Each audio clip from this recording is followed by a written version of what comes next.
importe ce qui arrivera, je parlerai de toi. Je n'aurai pas honte de l'évangile. C'est le meilleur de mes choix. Je n'aurai pas honte de l'évangile. Amen. Amen. Amen. Amen. Nous sommes dans l'année de l'évangélisation agressive. L'évangélisation agressive. Il est temps que nous puissions agresser des gens. Je veux poser une question. Qui a agressé quelqu'un cette semaine? Moi, j'en ai vraiment agressé. J'ai agressé des gens. J'aimerais, mes frères, que nous puissions comprendre que la volonté de Dieu est que tu te mettes au travail cette année. Et le sous-thème de ce matin, nous l'intitulons « Je n'ai pas honte de l'évangile ». Je n'ai pas honte de l'évangile. Nous prenons le premier texte dans Romains, chapitre 1er, du verset 14 au verset 16. Romains, chapitre 1er,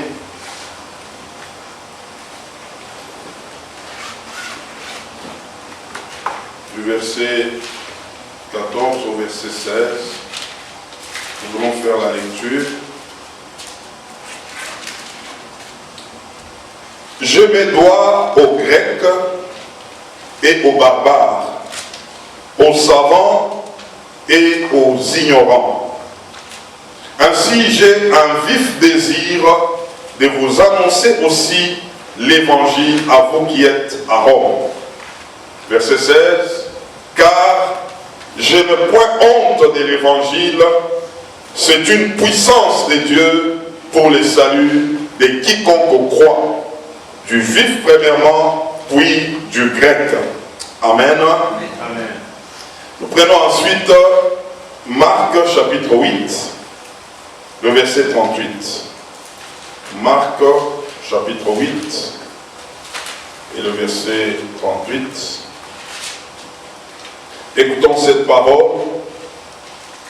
Car quiconque aura honte de moi et de mes paroles au milieu de cette génération adultère et pécheresse, le Fils de l'homme aura aussi honte de lui quand il viendra dans la gloire de son Père avec les saints anges. Amen. Amen. Ésaïe 8, 20. Ésaïe chapitre 8 et le verset 20. Nous lisons: à la loi et au témoignage, si l'on ne parle pas ainsi, il n'y aura point d'aurore pour le peuple. Ah, quelqu'un doit parler. Quelqu'un doit parler. Et enfin, 2 Timothée chapitre 1 verset 7. 2 Timothée chapitre 1er et le verset 7.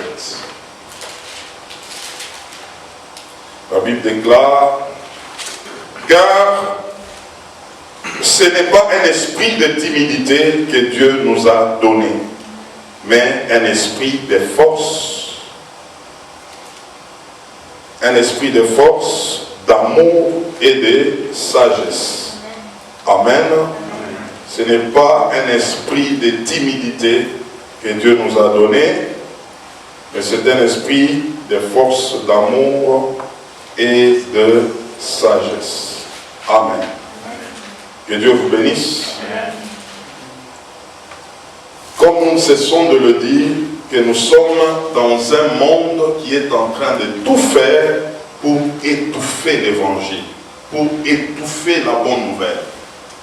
Et même le système est en train de se présenter dans le sens que l'évangile soit étouffé.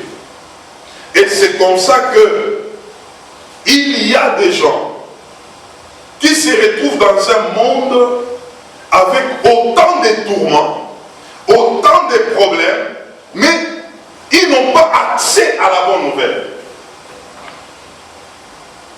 Cette semaine, pendant que j'avais le pamphlet, je me suis retrouvé quelque part, j'ai vu une dame, je lui tiens le pamphlet. Elle était accompagnée d'un monsieur qui était dans son véhicule. J'ai dit, prends ça, tu vas donner aussi à l'autre qui est dans le véhicule. Elle m'a dit, ok, merci. Elle entre, elle donne à l'autre. Et l'autre qui prend, c'était son mari. Il me regarde et me dit, s'il vous plaît, vous êtes pasteur? J'ai dit oui. Il dit, un instant. Je m'approche de son véhicule. Je le trouve, il me dit, ah, mais l'église, votre église est où? J'ai donné l'adresse. Il me dit, ah, je n'ai pas de choix. Je dois venir. Parce que le médecin m'a dit que j'ai un cancer. Et il a détaillé ces cancers-là. Et il me dira, c'est lui-même qui me parle comme ça. En tout cas, je n'ai pas de choix. Il me faut beaucoup de prières. Je dois chercher un endroit pour prier. C'est où il m'a expliqué d'autres détails que je ne vous ai pas. Maintenant, regardez une telle personne. On peut lui dire que les églises là ne sont rien. On peut vivre sans passer par ces choses-là. Et c'est comme ça qu'il y a beaucoup de gens qui souffrent. Mais frère, j'aimerais vous dire ce matin, dès que l'Église est enlevée de cette terre, il y aura des catastrophes. Il y aura des catastrophes. Si beaucoup de gens continuent à vivre parce qu'il y a l'Église. Mais les gens ne le réalisent pas. Beaucoup de gens souffrent. Et le monde est en train d'amener beaucoup de gens vers les chaos.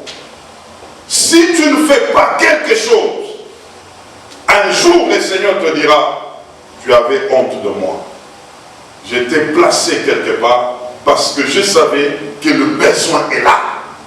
Et je vous dis ce matin qu'il y a un besoin. Il y a un besoin. L'évangélisation, c'est une nécessité. J'aimerais qu'on comprenne encore que l'enfer est une réalité. Ce n'est pas une histoire. Les gens cherchent à faire semblant. Frère, l'enfer est là. Il y a des gens qui iront en enfer parce qu'ils n'ont pas accepté la bonne nouvelle.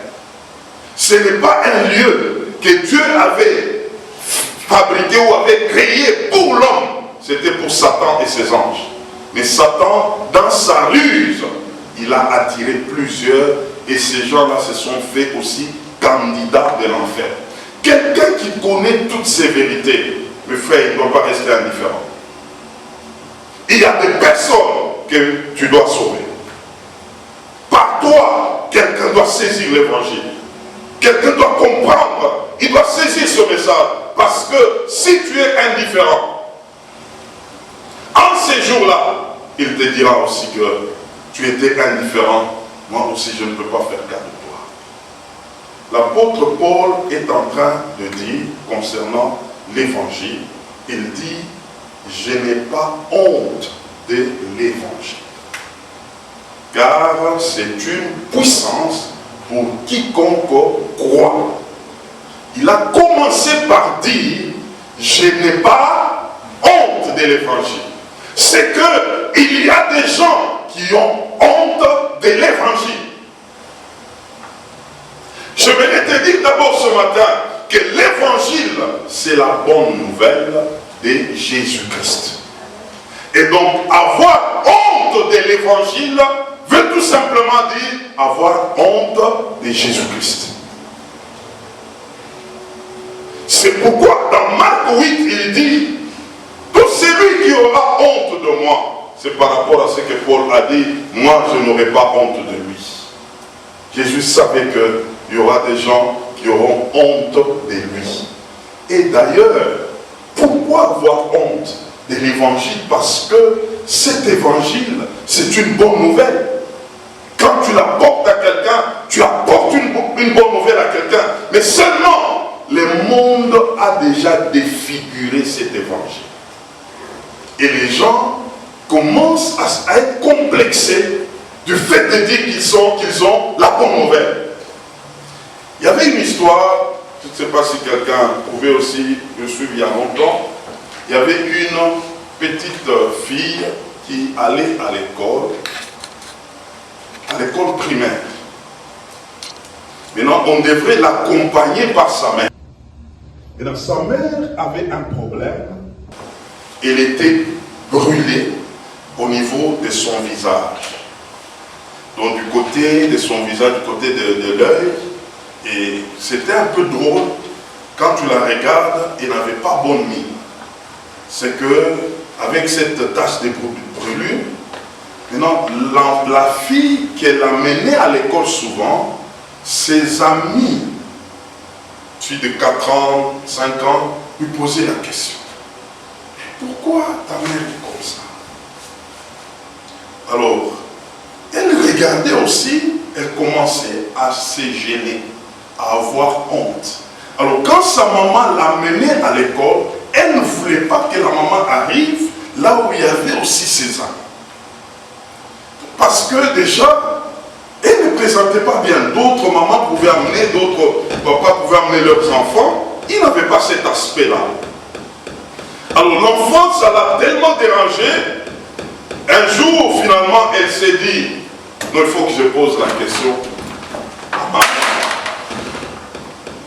Et elle posera la question à sa mère. Maman, explique-moi un peu. Que cela ne vous dise pas. Regardez-moi. C'est ici, ce n'est pas là-bas.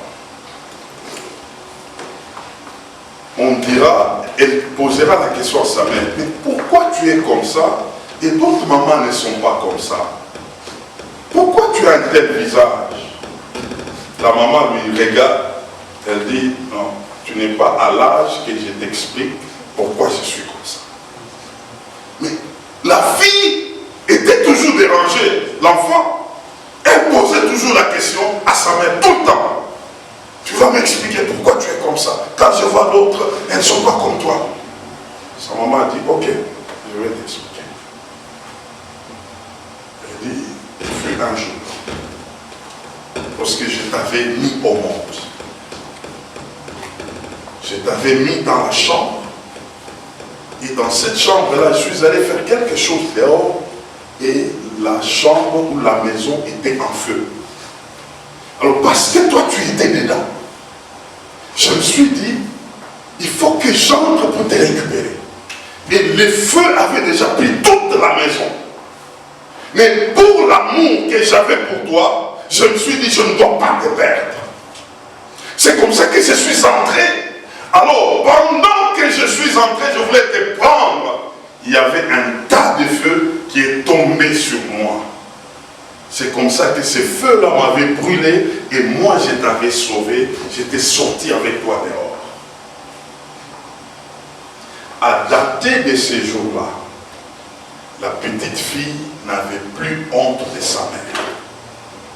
Parce qu'elle s'est dit, telle qu'elle est, c'est à cause de qui? À cause de moi. Elle voulait me sauver. Et j'aimerais te dire, il y a quelqu'un qui n'a pas fait cas de sa vie pour que toi, tu sois sauvé. Et cette personne, c'est Jésus-Christ. Il a connu l'humiliation. Il a connu la honte pour que toi et moi, nous soyons sauvés. Et d'ailleurs, pour nous, on ne peut même pas avoir honte de lui. Parce que ce qu'il a fait, il nous a amenés dans la félicité céleste. J'aimerais souligner quelque chose, mon frère, que tu puisses comprendre. Le salut que nous avons en Jésus-Christ n'est pas seulement un salut pour nous donner la vie terrestre. La vie terrestre, c'est un complément ou supplément. nous avons d'abord la vie éternelle.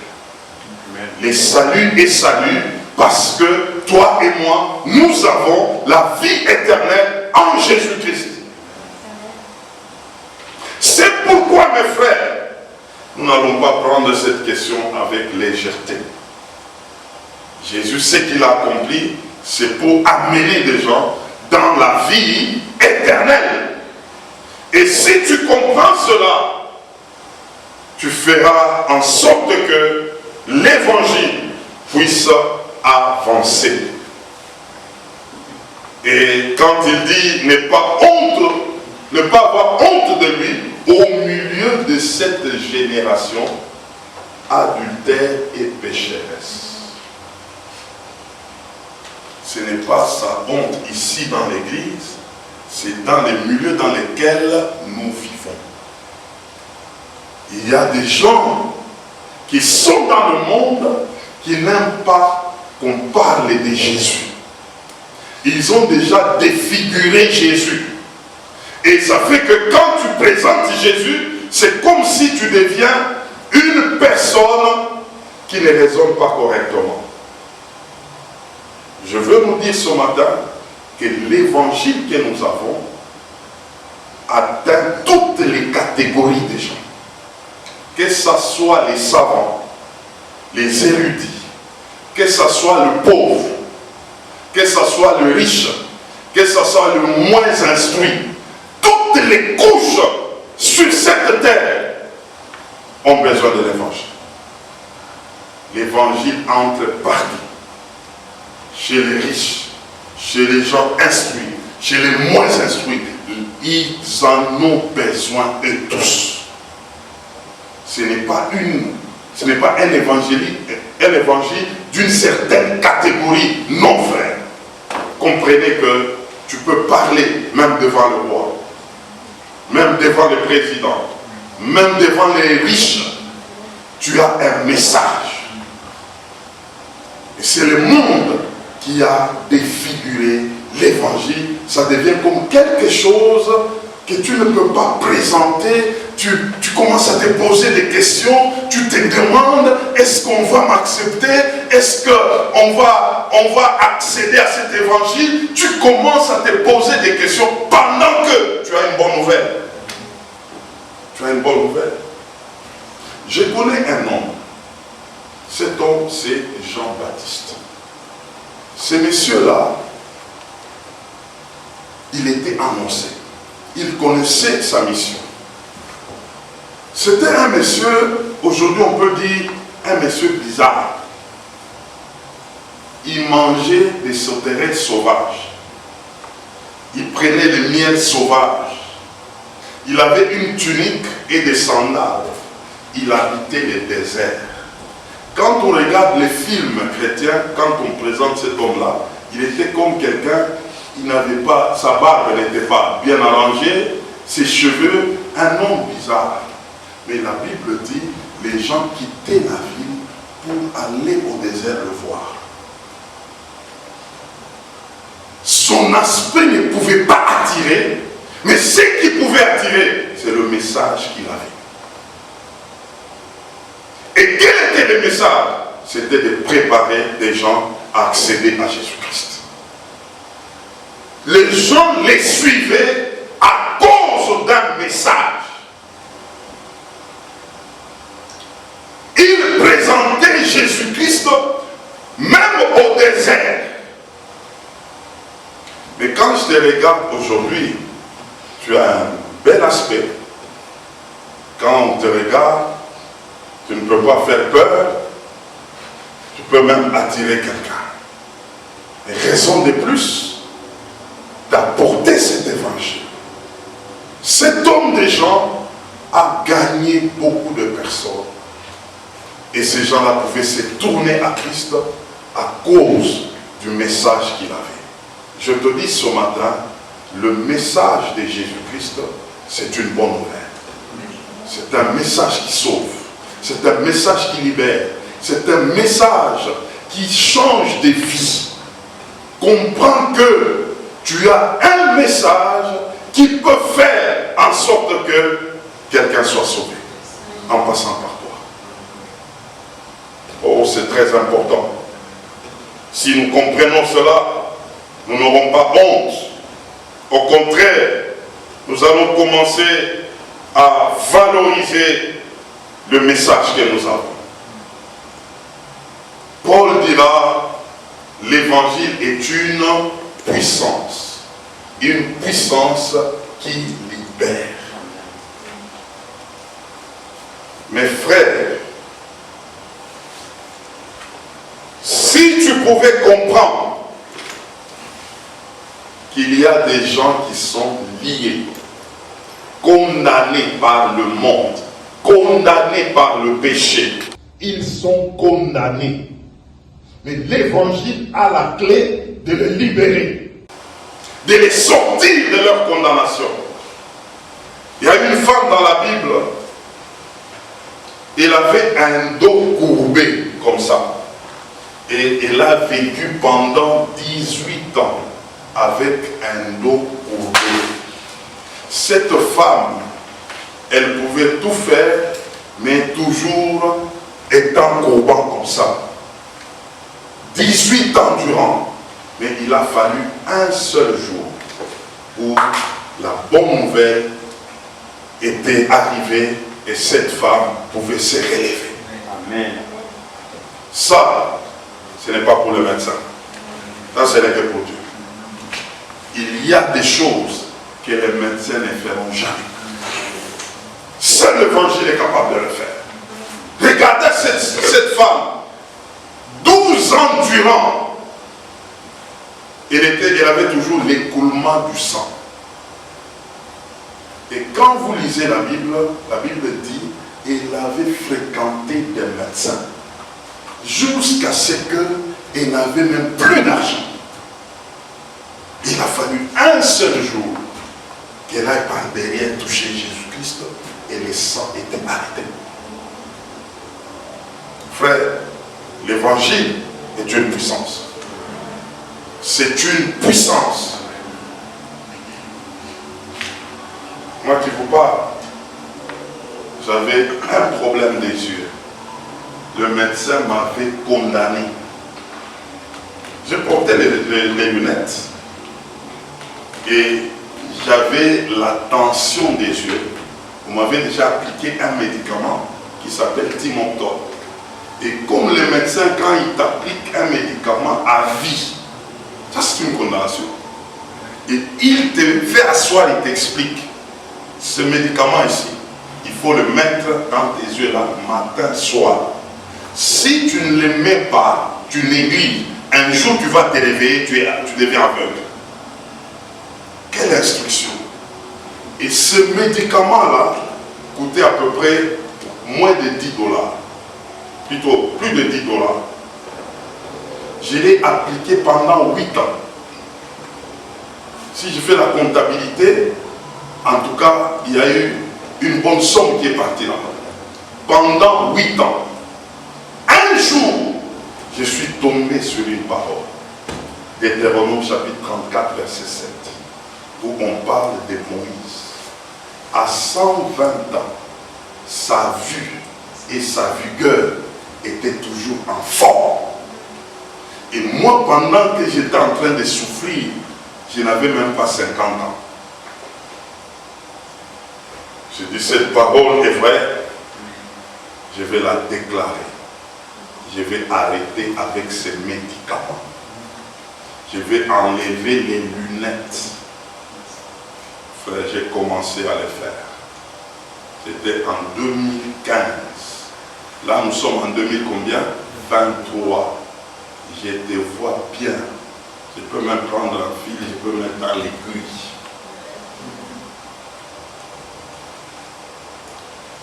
J'étais condamné par un médecin qui avait déjà signé une ordonnance. Mais ma Bible me dit, il a effacé l'acte dont les ordonnances vous condamnez et il les a cloués à la croix. Amen. Frère, tu dois sortir des condamnations de maladie. C'est pourquoi j'ai la maladie. s'il y a quelqu'un qui est malade, aujourd'hui tu dois dire, finis cette maladie. Si chez toi il y a un malade, aujourd'hui il faut dire que cette maladie s'arrête. Frère, un tel message où le Seigneur est venu libérer par la puissance de l'évangile, ça doit te donner l'assurance. Vous savez, quand tu as une arme et que tu ne manies pas l'arme, tu ne verras pas l'importance de cette arme. Depuis ces jours-là, mes frères, quand je suis devant un malade, j'ai l'assurance qu'il va guérir. La maladie ne me fait plus peur. Je fais quand même des expériences par rapport à ça. Quand je parlais des yeux, puis un jour, les années passent, je sens que le corps n'en est pas bien. Et puis ça s'est détérioré. Je dis, parce que quand vous enseignez les choses, il faut les expérimenter. Je sentais que le corps était vraiment faible. Jusqu'au point où je commençais à tomber. Puis je tiens par terre, je dis, qu'est-ce qui se passe? J'arrive à la maison. C'était le lit. Pendant que j'entrais en contact avec les Écritures qui parlent de la puissance de la guérison, j'ai dit non, je ne veux plus prendre les médicaments. Je veux être guéri sans médicaments. Frère, ça c'est moi qui ai fait ça. Premier jour, deuxième jour, la maladie augmente. Troisième jour, ça augmente encore. Quatrième jour, ça augmente. Frère, j'ai commencé à transpirer. J'étais là au lit. Je ne pouvais pas bouger.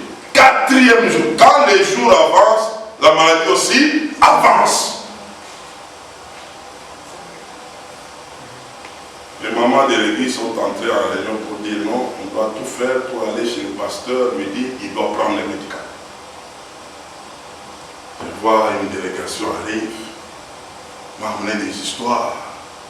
Et puis, bon, à la fin là, il y a la maman, la responsable de maman, elle dit, mon papa, on veut un peu parler avec vous.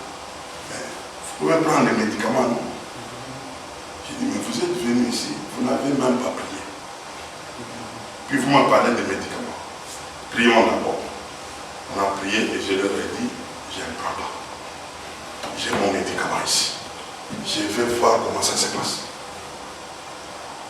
Elles sont rentrées pour dire non, papa ne veut pas prendre le médicament. Je ne veux pas le prendre. Quand elles sont parties là, le lendemain, ça augmente. Le diable, c'est un terroriste, frère. Un grand terroriste. J'ai dit, je vais voir. 7e jour, 8e jour. Je me réveille là, je ne mangeais presque pas. J'étais au lit là. Il s'est passé quelque chose. J'ai vu comme quelqu'un qui est venu me toucher. Et en me touchant, il a comme enlevé quelque chose. Et j'ai senti comme si la chose est sortie. Puis du coup, j'ai commencé à voir la force commencer à rentrer. La force rentrer. La force rentrer. De plus en plus, de plus en plus. Je me suis mis debout. Tout était parti. Frère, même aujourd'hui, mon épouse est témoin. Quand je prends les médicaments là, je ne les prends pas formellement. Les médicaments ne me font rien dans mon corps. Rien. Je peux ne pas les prendre, même si je les prends, ça ne fait rien. Et j'ai compris que l'évangile est une puissance qui libère. La maladie ne peut pas tenir devant la puissance de l'évangile. Et j'ai cette assurance. Alors j'ai dit à quelqu'un, tu peux prendre les médicaments. Je ne suis pas venu te dire que non, si tu es malade, il ne faut pas prendre les médicaments. Tu veux le prendre, tu peux le prendre. Mais si tu expérimentes quelque chose avec l'évangile, ton entendement change. Moi, quand je parle de la guérison, j'ai expérimenté ça. Et je dis que c'est la vérité. Quelqu'un qui est malade, tu es sûr que cette maladie, Jésus-Christ a pris ça à la croix, elle va disparaître. Elle va disparaître. J'ai compris que l'ennemi, c'est un terroriste. On m'a terrorisé, frère, pendant 8 jours. J'étais en terreur. Et là, tu entends même une voix qui est en train de te dire, tu vas mourir, tu verras. Avec vos histoires ici, tu vas mourir.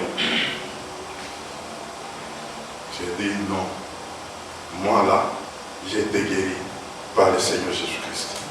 Et ça marchait. Et ce matin, je veux te dire, il y a 2 choses qui empêchent plusieurs à ne pas expérimenter la puissance de l'évangile. La première des choses, c'est la honte. La deuxième des choses, la timidité. Alléluia. Vous savez, Paul a parlé à Timothée, même à ceux qui étaient avec lui, de sécuriser Timothée, parce que Timothée, c'était un homme qui avait honte. Timothée s'est tourné vers Dieu pendant qu'il était encore jeune. Mais il avait des responsabilités où il devrait affronter de grandes personnes. Et ça les bloquait. Vous savez, quand tu viens à peine dans l'évangile, où on t'amène à vivre cet évangile, très souvent, il y a la honte qui nous habille.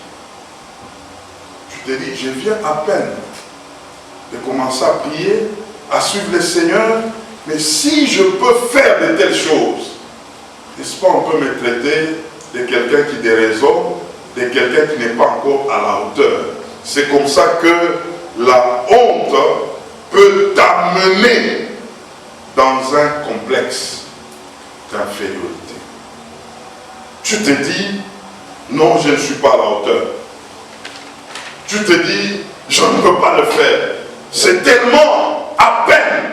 J'aimerais te dire ce matin, ce n'est pas toi qui vas guérir quelqu'un, mais c'est celui qui est en toi qui fera cela. Toi, applique seulement. Pratique seulement. La honte a fait que, aujourd'hui, quelqu'un ne peut pas dire, je peux prier pour tel parce qu'il est malade, je peux intercéder pour tel parce que si je le fais et que ça ne marche pas, on va me taxer de qui? D'un aventurier. Frère, j'aimerais te rassurer ce matin. C'est lui qui t'a sauvé là. Il est capable de faire ce qui est impossible. Ce qui est impossible aux hommes est possible à lui. Fais-lui confiance. Tu vas commencer à voir des choses arriver.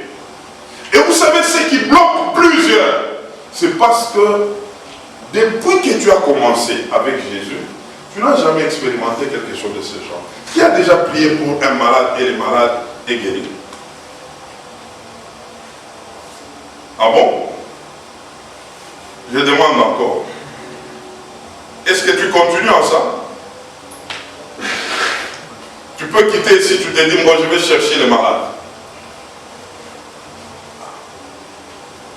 Ce que tu expérimentes, c'est ton boost.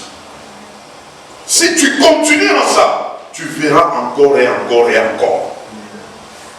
Le problème, c'est que on peut expérimenter une chose une seule fois et on s'arrête là. La première fois là, ce n'était qu'une preuve pour te dire que ça marche. Parce que ça marche, continue encore. Continue encore. Tu vas te retrouver que au fur et à mesure, il y a des cas qui se multiplient. Tu ne vas pas arrêter. Tu ne vas pas arrêter. Et l'assurance va augmenter. Quand tu te retrouves devant un cas, tu commences à penser à la solution au problème. tu te diras déjà que ça va marcher. C'est tout ça la clé. Tu commences à réaliser que quand tu te retrouves devant un malade, tu te dis non, j'ai trouvé encore un autre client, ça va marcher, je vais traverser. Tu te retrouves encore devant un autre, la même chose. Ça ne sera plus un défi, ça sera une opportunité pour toi. Et plus tu vois, frère, ta foi va augmenter. Et tu vas continuer à le faire. C'est comme quelqu'un aujourd'hui, tu as une bonne marchandise, frère, mais tu ne la vends pas. Tu es en train de dire, ah non, mais en tout cas, les autres là sont bien. Vends ce que tu as. N'aie pas honte de l'évangile. C'est une puissance. C'est une puissance.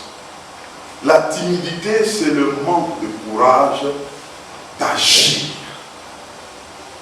Tu peux avoir tout ce qu'il faut, mais il te manque l'action. Pourquoi? Parce que au niveau de ton mental, c'est comme à quelqu'un on a déjà dit, si tu essayes, ça ne va pas marcher. Alors tu es déjà bloqué en toi, tu ne sais plus poser un acte. Or, si tu te libères de ça et que tu poses l'acte, tu vois que ça marche, ça va continuer à marcher. Ce matin, j'aimerais qu'on s'attaque à la honte et à la timidité. Ça doit te quitter. Tu es capable de faire, de poser des actes avec le Seigneur. Et que la honte ne puisse pas te limiter. Que la timidité ne puisse pas te limiter. J'aimerais te dire que Jésus-Christ est le même. Hier, aujourd'hui et éternellement. Il continue à faire jusqu'aujourd'hui. C'est pourquoi en 2 Timothée 1, 7, on nous a dit, l'esprit que vous avez reçu n'est pas un esprit de timidité, mais c'est un esprit de force, d'amour et de sagesse. Il y a une force dans le Saint-Esprit qui nous rend capables d'aller afin de trouver ceux qui sont dans le ténèbre et les sortir de là. Et la sagesse, c'est l'action. L'amour, c'est comprendre que ces gens sont en train de souffrir. Il y a des gens qui souffrent, qui nécessitent à ce que tu puisses intervenir. Intervenir avec la puissance qui libère. Et c'est l'évangile. Accepte que tu as quelque chose et tu verras que ça va marcher. Crois en ça. Commence à te mettre en action. Nous sommes dans l'évangélisation agressive. Lève-toi. Là où tu peux voir qu'on ne peut pas m'écouter, mais un peu de courage, tu verras que tu seras écouté. Et quand tu vas poser les actes, ça va marcher. J'aimerais te dire ce matin que l'évangile n'échoue jamais. L'évangile n'échoue jamais. Où que tu peux te trouver, tu as l'évangile. Tu crois en ça. Frère, il y aura des résultats que toi-même tu vas te donner. Et donc, ce matin, j'aimerais que tu comprennes que tu as besoin de la plénitude du Saint-Esprit. Il n'y a que le Saint-Esprit qui peut ôter en toi la honte et la timidité. Lorsque tu es sous l'onction du Saint-Esprit, la honte va te quitter. La timidité va te quitter. Très souvent, c'est parce que nous sommes dans notre état naturel. Nous ne sommes pas dans les surnaturels. Dans l'état naturel, les 5 sens fonctionnent. On va te parler par des 5 sens pour te dire que ça n'ira pas. Mais lorsque nous sommes dans la plénitude du Saint-Esprit, c'est le Saint-Esprit qui va te parler, qui va te donner l'assurance. Et ce matin, tu as besoin de cette assurance. Et cette assurance, c'est lorsque nous avons la plénitude du Saint-Esprit. C'est pourquoi ce matin, quand je me préparais, C'était pour t'amener à dire, tu as besoin d'une dose du Saint-Esprit. Une bonne dose. Et c'est le Saint-Esprit qui va te donner cette assurance. Tu verras que tu seras une personne qui n'a plus honte. Tel que je suis là, je peux aborder n'importe qui. Amen, frère. Amen. Oui. Et partout. Je peux regarder quelqu'un et souvent je dis, je le signe. Dans ma langue, ça sort bien, à signer. Je vais attaquer. Je vais te parler, frère. Que tu sois comment, que tu sois costaud, que tu sois comment, je vais te parler. C'est pas à cause de moi-même, mais c'est à cause de celui qui est en moi. Il m'a rendu capable de le faire.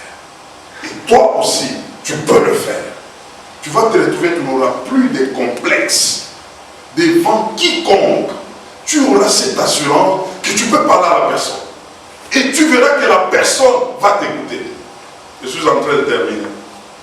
Vous savez, quand nous entrons ici, là, il y a des vieux papas qui jouent au billard là.